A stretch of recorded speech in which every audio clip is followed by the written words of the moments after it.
एक गांव के कोने में एक बूढ़ा अकेला रहता था। न कोई रिश्तेदार था, न कोई बात करने वाला। बस एक पुराना काला बिल्ला था जिसका नाम किसी को याद नहीं था। बूढ़ा उसे बेटा कहकर बुलाता था।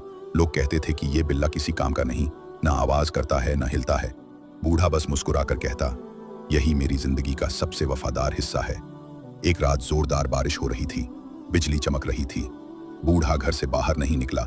लोगों ने सोचा शायद सो रहा है, लेकिन वो बिल्ला गेट के सामने बैठा रहा पूरी रात बिना हिले डुले। सुबह उस बिल्ले ने जोर जोर से आवाज दी, ऐसी आवाज जो किसी ने पहले कभी नहीं सुनी थी। आज पूरे गांव ने सुनी। लोग दौड़कर घर के अंदर गए। बूढ़ा बेहोश पड़ा था। अगर थोड़ी देर और होती तो शायद सांसें थम जाती।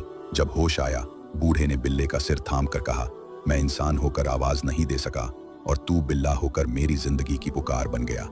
दोस्तों, इस वफादार बिल्ले के लिए एक लाइक तो बनता है और ऐसी कहानियों के लिए सब्सक्राइब करना ना भूलें।